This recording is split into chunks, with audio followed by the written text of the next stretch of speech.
This is the Bell to Bell post show, and I am DJ Mainstream, the voice of the voiceless, your host for this post show, which is also not only going to be the post show for NXT, WWE Great American Bash, which is basically an NXT show anyway, and the preview leading up to Evolution, which happens to be in the background while I'm recording currently.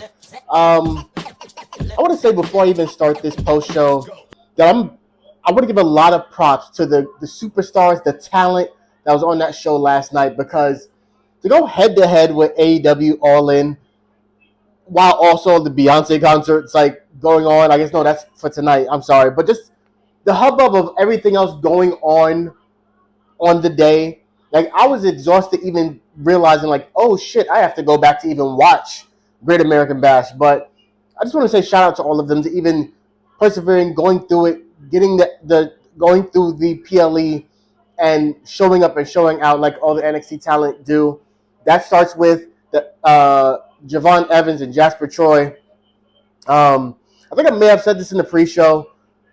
Javon Evans won, by the way, which was the right result. I think it's now time for Javon Evans to now transition to being the Oba killer. It is time for him to move on with the opportunity and chance to be NXT champion. I can't stress this enough, and I know my co-host King Leak and Blackout the Rebel can agree. There is nothing left for Oba to prove on the NXT roster. Where you put him, I don't know.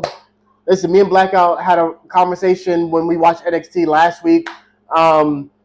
SmackDown would be great, but until then, we should be seeing an Obafemi Young OG main event, whatever PLE for NXT is coming up next. Jasper Troy, great showing. I wouldn't mind seeing him linger around the NXT Championship for a while too, but the loss kind of brings him down a peg. I think he's just going to be one of those lurking monsters that you just never know. I love he gives me such Abyss vibes that I think he'll be okay. Eventually, I do see him being the first LFG contract winner to be NXT champion, albeit maybe NXT Championship or North American.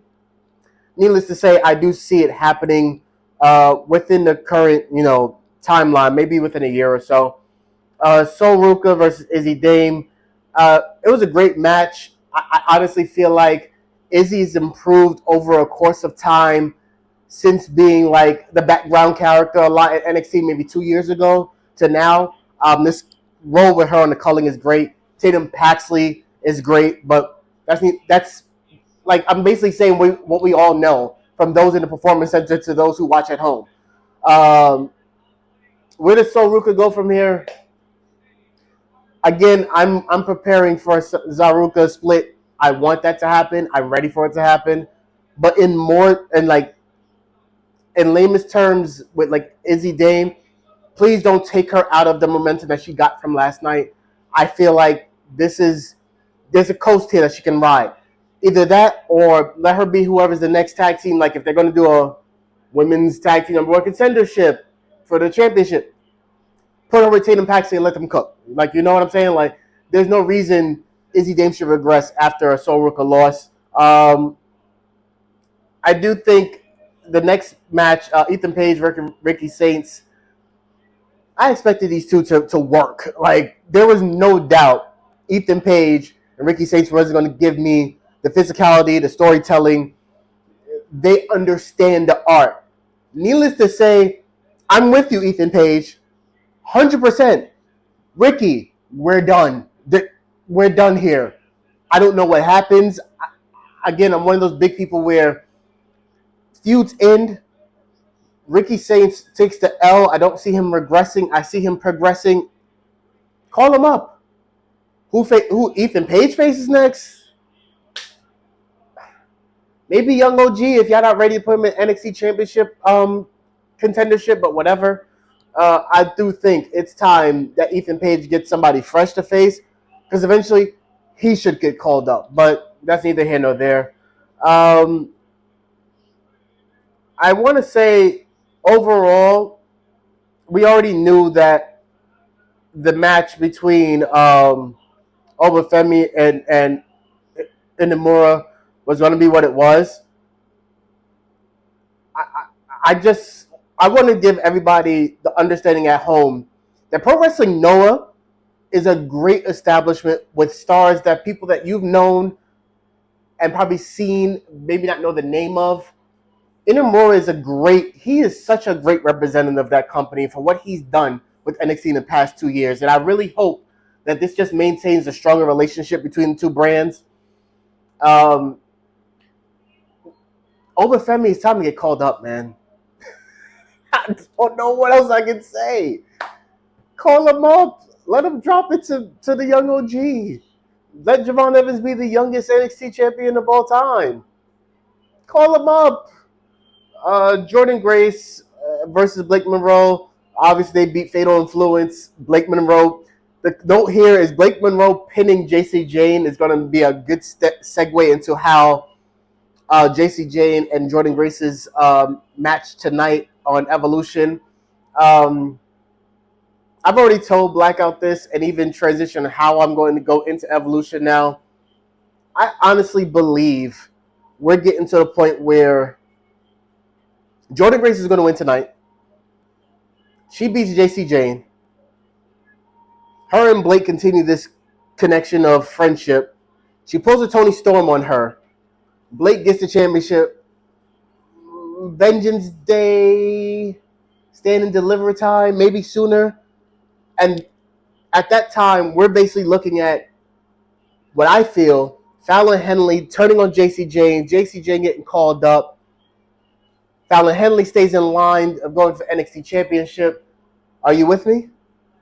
I feel like it's time for JC to get called up. It's time for whatever you're going to do with Jordan Grace for the time being in NXT. Let her build the brand up of the great lineage of what the lineage of the NXT Women's Championship is insane, by the way. In a short amount of time it's been around. Someone please put that in the comments.